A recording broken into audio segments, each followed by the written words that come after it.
Show coming up between 9 and noon. Hope you listen to the Brian Kilmeade Show. We will not be playing this song in a bump in or a bump out, I promise. You can listen on Channel 450 on Sirius. Hopefully you're in a family of affiliates. Amongst our guests, Brett Baer, who I've never met. Nice. Terrific. We'll see you tomorrow, everybody. Morning, everybody. There are new details now after that plane was stolen and crashed in Seattle. Investigators learning a lot more about the final moments as we learn a lot more about the man behind the controls. Strange story here. Yeah. I'm Bill Hemmer. Hope you had a great weekend live inside of America's Newsroom. Welcome back, Julie. Yeah, let's kick off a Monday on the right foot here. I'm Julie Banderas in for Sandra Smith. So the FBI recovering the flight and voice recorder from the Alaska Airlines plane. The employees stole the empty plane from SeaTac International Airport Friday night, telling air traffic controllers he is just a broken guy. His family describing him as a faithful husband, loving son, and a good friend. This is a complete shock to us. We are devastated by these events. As the voice recordings show, Bebo's intent was not to harm anyone. He was right in saying that there are so many people who have loved him. Jeff Paul live in Steilacoom, Washington. And what is the latest on the investigation there, Jeff? Well, yeah, Bill, federal investigators are hoping the recovery of those black boxes give them a better understanding into what led this plane to crash into a nearby island here in the Puget Sound. They're also hoping to get an idea of what motivated this airline ground worker to steal this plane and fly off in the first place. Now, as you take a look at this picture, this is the man FBI have surrounded their investigation around. 29-year-old Richard Russell. He worked for Horizon Air for more than 3 years in a role where he loaded and unloaded bags and helped guide planes to and from gates. We know he used a tractor to help back out the plane, a Q400 turboprop plane that seats 76 people. Once in the air, he spent more than an hour circling and looping and even talking with air traffic controllers. A lot of people that care about me, and it's going to disappoint them to hear that I did this. I would like to apologize to each and every one of them. Just a broken guy. Got a few screws loose, I guess. Never really knew it until now. Now, air traffic controllers spent much of their time trying to find a safe spot for Russell to land his plane. He ended up crashing into an island right here in the Puget Sound. Thankfully, authorities say it's sparsely populated, and they don't believe anybody on the ground was hurt. They also don't believe anyone else was on board at the plane during that crash or during the flight. Bill? How was he able to do this, Jeff? Yeah, that is the big question that seems to be mystifying airline officials, administrators, and the FBI. We do know that he was credentialed to be in those secured areas where planes were kept. We also know that investigators don't believe any security safeguards were breached during this event. They also say that he passed an extensive background check before even being hired at Horizon Air. As far as the actual mechanics of getting inside the plane and flying, airline officials say it is a much different process than what most of us are used to who drive vehicles. The doors of the airplanes are not keyed like a car. There's not an ignition key like there would be in a car. The setup in aviation in America is we secure the airfield, and then we have the mindset is we have employees that are credentialed and authorized to be there to operate, do their various job responsibilities. Now, we do know that investigators don't believe that he was licensed to fly, but if you listen to some of those air traffic control recordings, you can hear him telling those folks on the other end that he has played a few video games, and some experts have said that certain flight simulators can give you some pretty detailed instructions into how to fly a plane. Bill? An unusual story, too. Jeff Paul, thank you. Live in Washington State. More coming up a bit later this hour on that. Julie. All right, Bill. Meanwhile, another top story this morning for you. The White House firing back after former presidential advisor Omarosa Manigault-Newman released a secret audio recording of White House Chief of Staff John Kelly firing her in the high security Situation Room. The Trump administration saying Omarosa is just looking to sell books. Whether it's 30 pieces of silver or a 7-figure book advance for you, your publicist, your ghostwriters, and others, all that's changed was this book deal and her being fired. So I think he probably feels very betrayed. Kevin Corke is live from the White House with more. This is a security violation, but technically, I guess it's not illegal, although highly immoral. Is that how the White House is describing the recording, Kevin? Yeah, spot on, Julie. And despite the uncomfortability here at the White House, at least it appears that Omarosa is on solid legal footing. And this, of course, is happening as she prepares to release a book about her recollection of her time here at the White House. I think it's important to understand that if we make this a friendly departure, we can all be, you can look at your time here in the White House as a year of service to the nation, and then you can go on without any type of difficulty in the future relative to your reputation.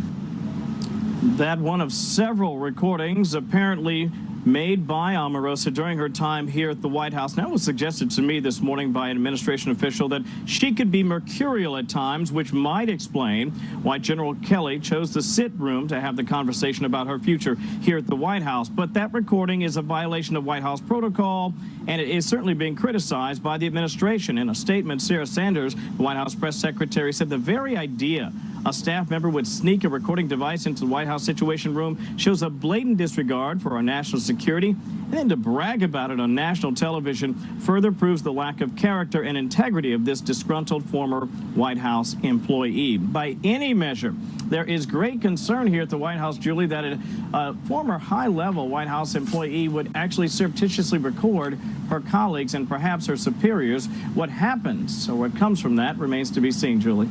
To say the president feels betrayed is an understatement, since he has supported her career and got her a job at the White House. But what are some of the other allegations Omarosa is making? Yeah, this is another one that they're bristling at. She has suggested that, in effect, the president is a puppet of his chief of staff, General John Kelly. And to back up that claim, she has another recording, Julie, that seems to suggest the president was unaware of her firing. Listen here.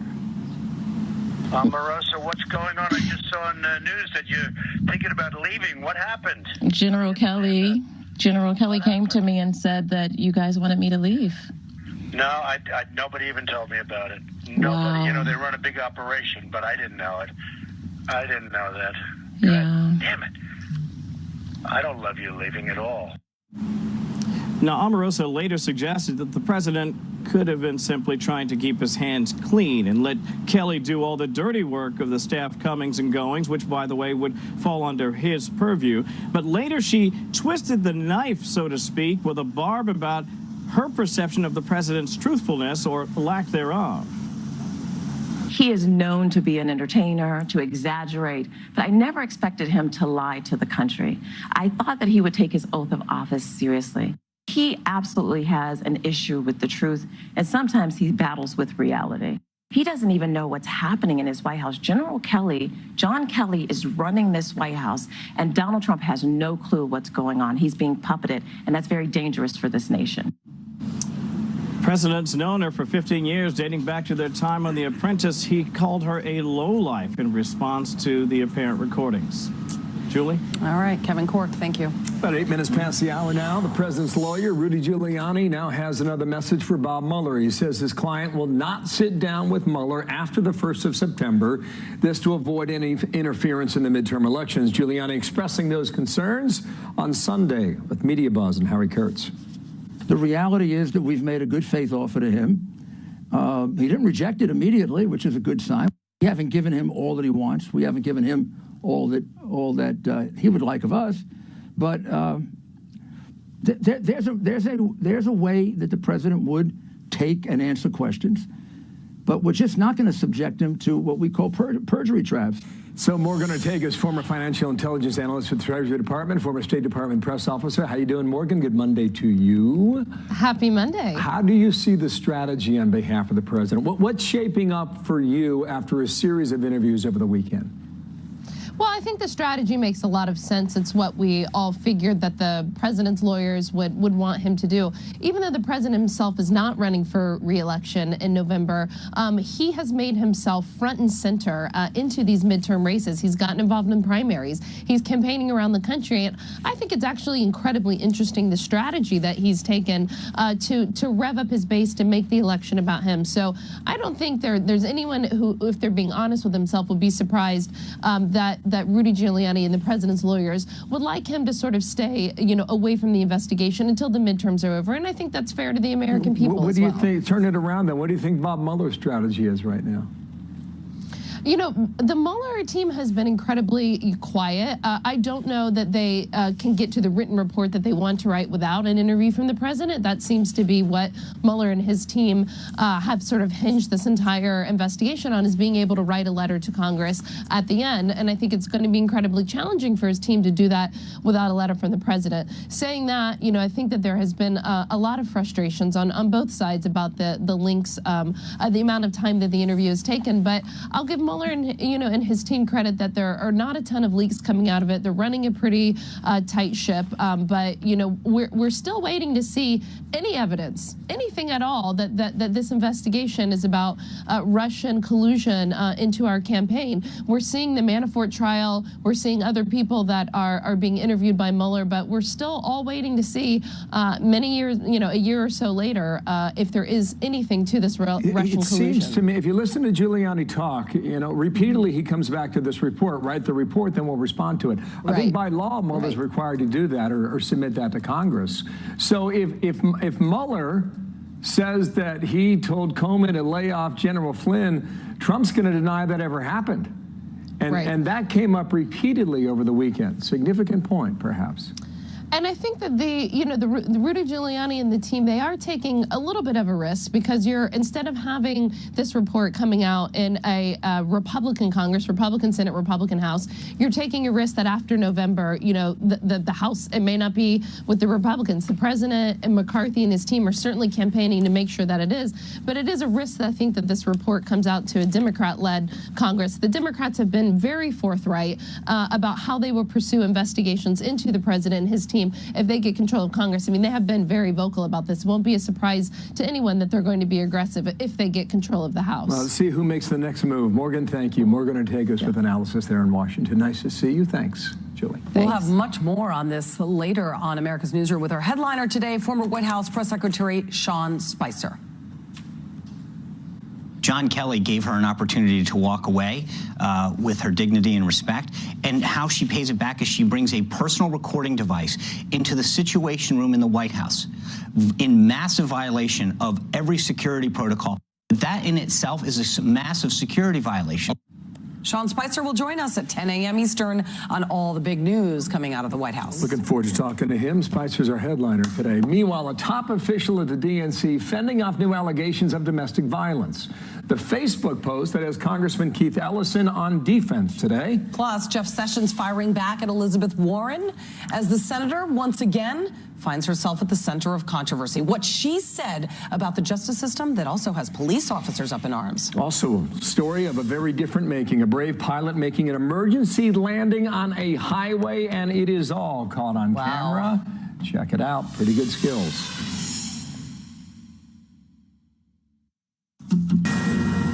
DNC co-chairman Congressman Keith Ellison denying allegations of domestic abuse from an ex-girlfriend. On Facebook, Karen Monahan's son posting a claim he saw threatening text messages from the Minnesota Democrat, along with a video of Ellison cursing and dragging his mother off a bed by her feet. The post is saying, and I'm quoting, "My brother and I watched our mom come out of pure hell after getting out of her relationship with Keith Ellison." Monahan later tweeting what her son said was true. In a brief statement, Ellison says the two were in a long-term relationship that ended back in 2016, and that this video does not exist because I never behaved in this way, and any characterization otherwise is false. About 17 past the hour, Attorney General Jeff Sessions now adding his voice to the growing outrage directed at Senator Elizabeth Warren. The two are clashing over remarks made by Warren earlier this month. Speaking at it historically Black college early August, she said this: "The hard truth about our criminal justice system is racist. I mean, front to back," end quote. Sessions hitting back on that, calling those comments, quote, "a slander of every law officer and every prosecutor in America. And frankly, I think it's an insult to their families and to the crime victims they have helped to face their attacker," end quote. Governor John Sununu, former White House Chief of Staff to President George H.W. Bush, nice to see you, Governor. Good Monday morning to you. I don't know where this goes after the prison reform push from about a week ago on behalf of the president, but Elizabeth Warren lives in your backyard. What about it?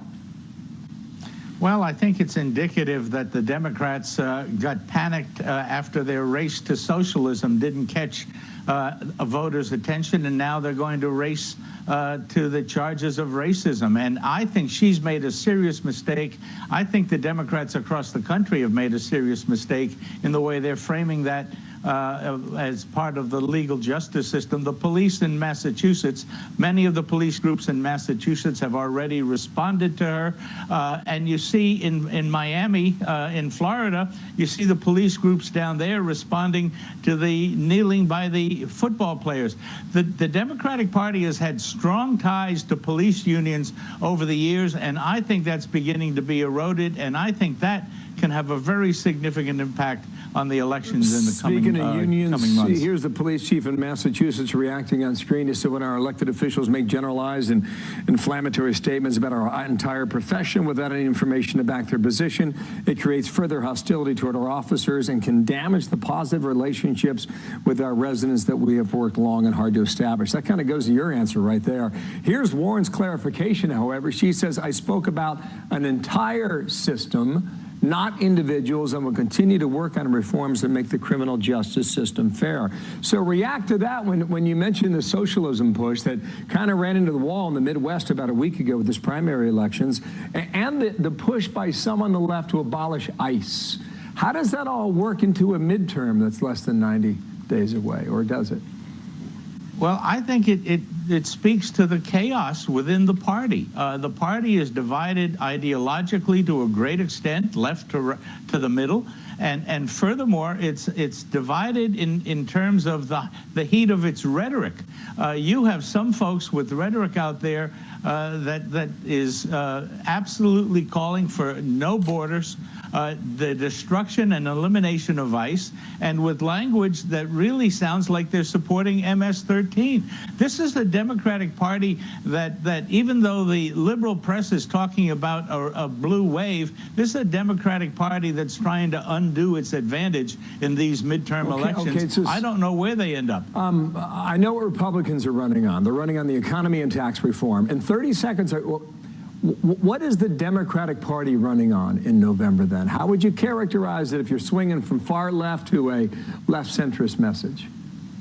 They're running very far left. They're running anti-American institutions. They're running anti-economy, and they're running on identity politics. And I don't think that's a good formula. I hope they stick to that formula. I think it gives Republicans a chance to buck history in the midterm elections. We shall see. Blue wave, blue ripple. What is it? Red wave, red ripple?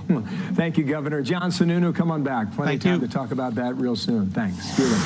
Breaking news coming in from overseas after 4 days of furious fighting between Afghan forces and the Taliban. A live report on what is going on now on the ground there. Also, a restaurant forced to shut down its social media accounts after a restaurant owner receives a lot of backlash for this picture with the Attorney General. Our A-team will be on deck on that to take it on. Coming up. This program is brought to you by Breathe Right. An emergency landing on a California freeway. All of it's caught on camera. Check it out. Single-engine plane landing just north of San Jose. Wow. Happened about 7 o'clock on Saturday evening. The pilot reporting engine problems before hitting the pavement. Amazingly, no cars were hit. No one in the plane seriously injured either. That is, I'm parked on the side of the road, ready for pickup. Mom, come on by exit 24. Oh, my God. That's incredible. I didn't see that over the weekend. Did you see that over the weekend? No, I certainly did not. That was not on my highway. I was stuck in traffic, but I didn't have a plane in the rush hour with me. Well, plenty of rain here in the Northeast over the weekend. I guess we needed it, huh? I guess we did we? Yeah, it didn't make for the best Saturday. But anyway, the Unite the Right organizer bringing the rally to Washington over the weekend. The small group of white nationalists gathering outside the White House, but were quickly outnumbered by Antifa counter-protesters. Watch.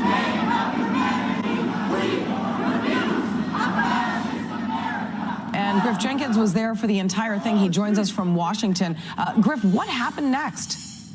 Well, Julie, at the end of the day, the freedom of speech was peacefully exercised by that controversial white nationalist leader on the anniversary of Charlottesville with that other Unite the Right rally. But his event was dwarfed, as you saw, in numbers by the thousands of counter-protesters, including Antifa and Black Lives Matter groups. At times, it was chaotic and wet. As we stood at the corner of Pennsylvania Avenue and 17th Street near the White House, Antifa attempted to provoke law enforcement and block Kessler. At one point, Antifa firing a Roman candle at the police, as well as throwing rocks, water bottles, eggs, and a smoke bomb, all of which we witnessed. But the rain and the remarkable restraint of the D.C. Police Department largely kept things peaceful with no significant violence, only one arrest, a far cry from last year, Julie. Yeah, who is claiming victory this morning, Griff? Those counter-protesters. You know, Antifa is notorious for their dislike of media, won't talk to us, but another counter-protester amongst that group, named Eddie Kane, had this to say. It's a win for us because we were able to provide proof that it's not about violence. We're not all violent people. We're not all out here trying to be indignant. A lot of us are intelligence. The fact of the matter, we're out here to protest the ignorance that these white nationalists came to town to spew. And Julie, you know, one last thought, and that is it wasn't just directed at Kessler. There was a large anti-Trump version or sentiment in that crowd. That's why you heard the main theme chanting by counter-protesters was no Trump, no KKK, no fascist USA. Julie? All right, Griff Jenkins, thank you.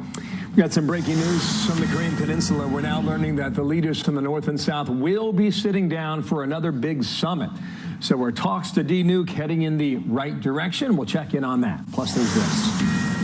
In just a few hours from now, President Trump getting ready to sign another massive defense spending bill, more than $700 billion for the U.S. military. We'll have more on that in a moment. And we're continuing to watch the shocking secret audio revelations from the former White House advisor, Omarosa, as Trump attorney Rudy Giuliani setting more limitations on a Mueller interview. Congressman Peter King, with his take, he joins us live. Coming up next. Is she violating every bit of trust that people should have in someone? I mean, Donald Trump made her.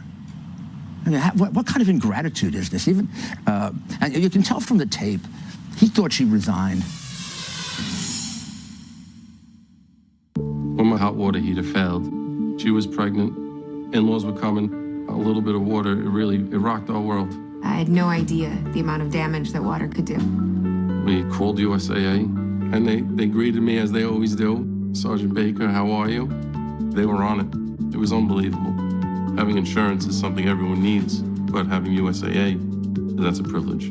We're the Bakers, and we're USAA members for life. USAA. Get your insurance quote today. Give summer barbecues a gourmet upgrade with Omaha Steaks. Get a never-seen-before Omaha Steaks offer. The Summer Grilling Package worth $202 for the combo price of just $49.99. That's 75% off with this limited-time offer.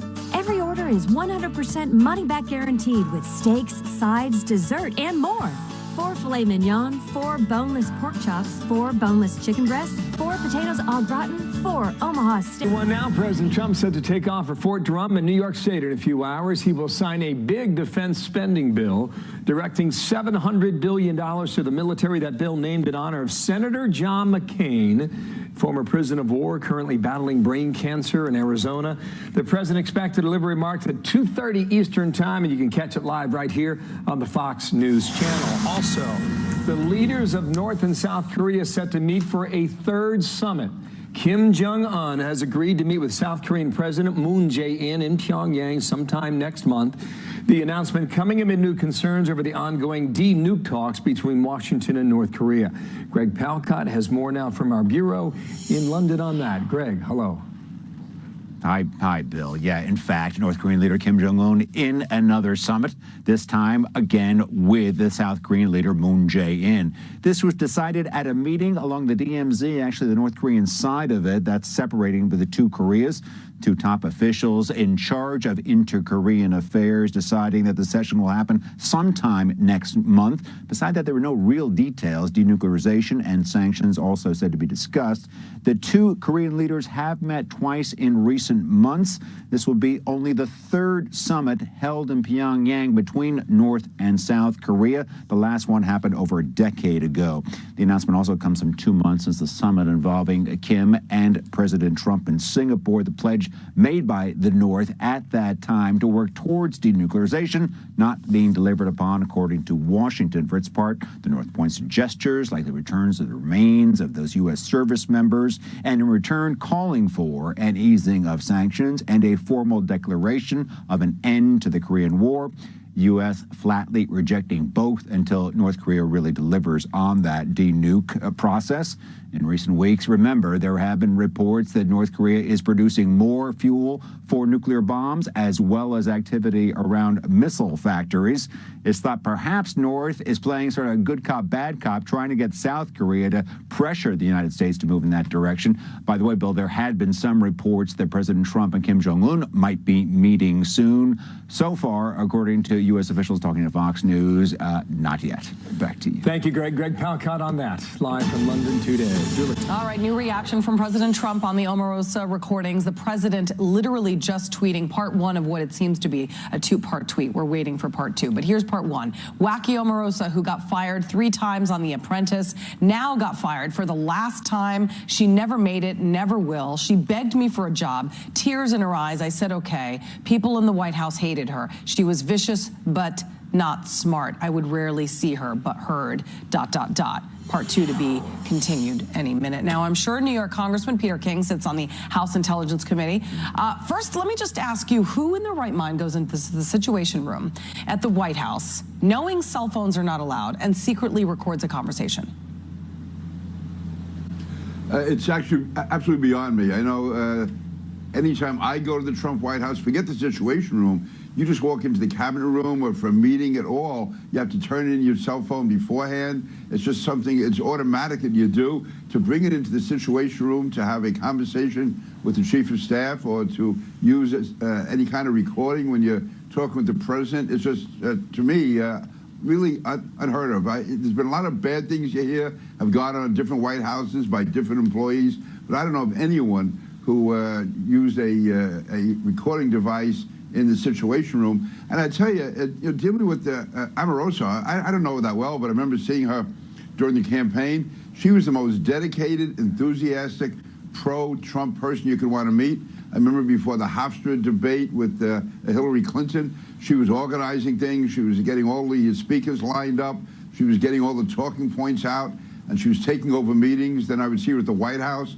She'd be walking in the Oval Office and very friendly with everyone and totally dedicated to the president. I mean, she was consumed by her support for Donald Trump. So this is all really out of nowhere. He has been just her #1 staunch supporter. I mean, he literally took her under his wing. As Rudy Giuliani said, he made her.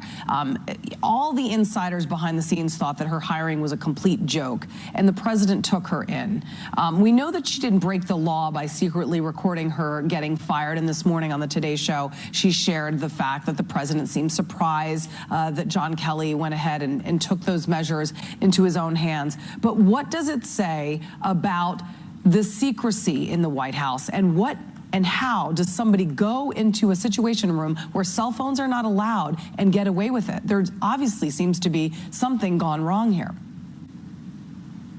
Yeah, they have to tighten up that security. As I said, when you go to the White House just for a regular meeting, in the cabinet room, they're standing outside. There's a special location where everyone has to put their cell phone, and that's a non-classified open meeting. To go into the Situation Room, I would think they should have some kind of detection or something.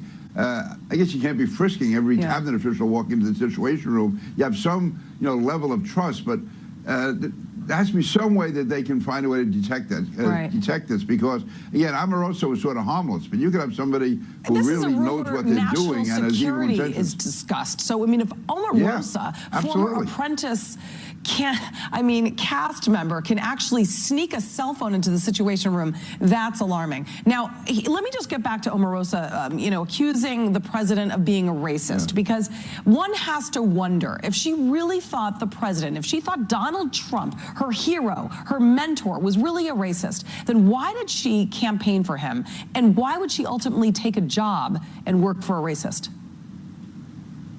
Yeah, it's not just campaign for him. I mean, she was even behind closed doors saying how great the president, how great the candidate Trump was, what a wonderful man he was. And again, the few times I saw her at the White House, she was like, she revered the president. And it's one thing if you want to work for someone and you're putting up with something because you have to make $1. No, she was exuberant in her support for the president. So either she's a total hypocrite or she was delusional. I don't know what it was, but I mean, you couldn't have asked anyone to be more of a cheerleader, both publicly and privately, for President Trump than Omarosa. All right, I want to move on to something that actually matters. Will he? Won't he? Want to get to the question of whether President Trump will be sitting down with Robert Mueller. The president's lawyers have sent Mueller a proposal indicating that the president would actually take questions about collusion with Russia in the 2016 elections. Here is the sticking point, not about obstruction of justice after he took office.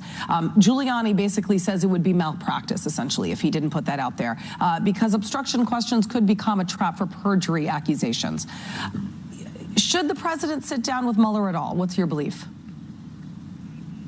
PR-wise, it might help, but as a practical, not as a practical, as a legal matter, I don't know what the purpose is, unless there's a question that only the president can answer. But I would think that Bob Mueller must have all the information he could possibly need. I don't know whether there's any conflict in fact or conflict in testimony going to be. So I don't know what the president would add to it.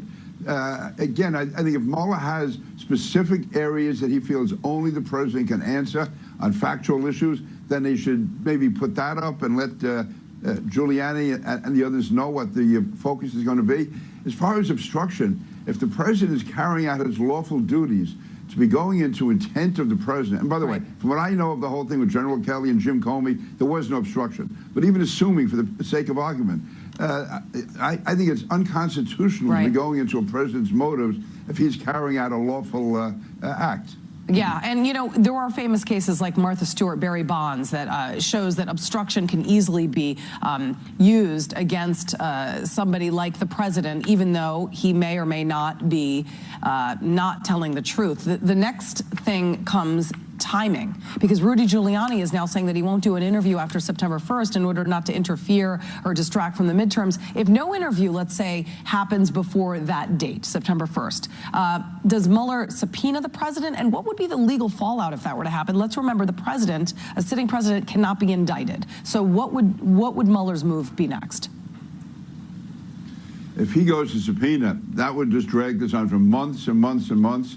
Again, you can have a debate among constitutional lawyers. I haven't practiced law in a while, but this, to me, is an issue that would end up going all the way to the Supreme Court. I believe the law would be on the president's side, but in one way or the other, it would put this off, I think, well into next year. All right, Congressman Pete King, thank you very much. Much to discuss. Thank you. Julie, thank you. Our headliner today is former Press Secretary Sean Spicer. He joins us 10 o'clock Eastern Time, and all the breaking news coming out of the White House. So stay tuned for that. 20 minutes away right here. And new information about the man who stole and crashed a plane in Seattle. What authorities are doing to make sure something like this doesn't happen again. Also, an officer to the rescue after a bridge gets stranded in floodwaters on the way to her wedding.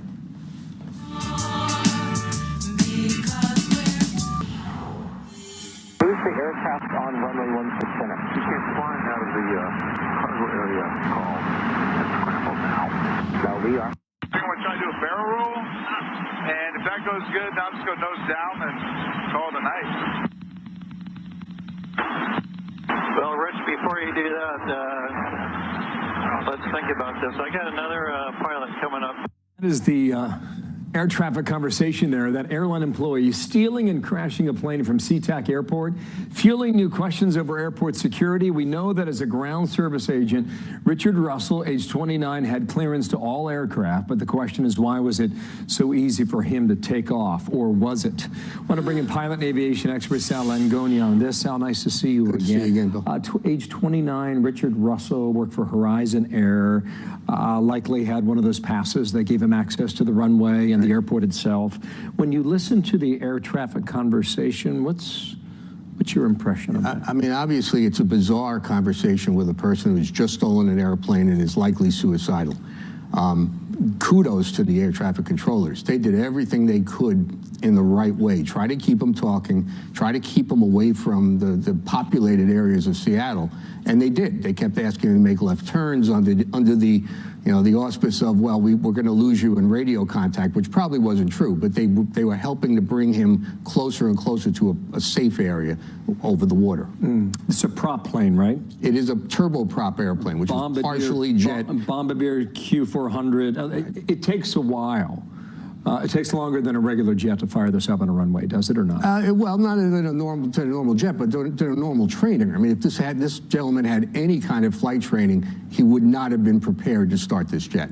He would have needed to have some training in that specific type of aircraft. You don't believe he had intent to land this plane based on that conversation? Based on that conversation, he said, I never thought about landing this thing. And you get the impression just from it almost sounded rational at some points, that he went up there knowing that was his last takeoff, and the landing was optional. Can you learn all of this on a desktop simulator? Can you learn all of this through computer software? It would be very improbable to do it that way. You could learn where the functioning the controls are. There are two controls to the right of the throttle that have to be put in a certain spot. There's another spot on the aircraft, which I won't get too far into, but where you actually start the engines. He even knew well that he probably wouldn't be able to turn where he was, so he tugged it. He put a tug onto the front of the aircraft and turned it around before he even did any of that. You know, when I saw this story, I thought about the 9/11 hijackers of 2001, 17 years ago. Yeah, but they did it after the pilot had already taken the airplane into the air. Here you have a gentleman stealing it on the ground, not answering air traffic control when they were trying to challenge him, and then he started to roll on the center runway, and other aircraft are actually questioning why he was. Airports, big, small, medium, it doesn't matter. Do they lock the planes? Normally, no. In fact, most planes can't be locked. That is not usually a security issue because airplanes are within the perimeter of a very, very secure airport. I heard one suggestion that the way you could solve this in the future is lock the cockpit door. Is that okay? Is that a viability? As a ground service representative, he probably would have had a key to that. He probably would have had access to it. He could have stolen a key. It's easy to generate. So what is your suggestion then when you see something like this? I think first and foremost we have to find out what if anything went wrong. Yes, he was in an area that he had access to. He's a de-icer. He's a ground service person. He's one of those guys that walks around the airplane while we're getting in it to go take an airline trip. So he had access there. He had legitimate legal access to get there. How do you protect from that? There are some things you just can't do. And if you believe he's suicidal, which some believe that's the case, you listen to the interview with his parents, he seemed like a pretty normal guy. And the parents, the mom and dad, I mean, if you're working that airport, you come across Richard Russell and you suspect something, yeah, you can report him. But if there are no signs that he admits working there, I may even suggest it's almost something you cannot stop. Correct. If he picks the right time. Correct. I almost would suggest he's fairly intelligent to be able to remember the sequence to start the aircraft, to know exactly what he wanted to do, and to learn the maneuvers. The maneuver he did just before crashing the airplane was not one that is easily done by experience. Is that right? Yeah. Well, Sal Langoni, thank you, sir. We're looking for more answers, and when we get them, we'll let our viewers know. Nice to see you again. Good to see you again, too. My best. All right. Julie. Trump inviting a group of bikers for Trump for a visit over the weekend, while also making it clear he is ready to face a Harley-Davidson biker boycott head on. Charles Payne will be here to discuss. Also, there's a group of researchers flying their planes directly into wildfire smoke, how they're hoping and what they're hoping to discover with the ongoing situation in California. Come on back for that.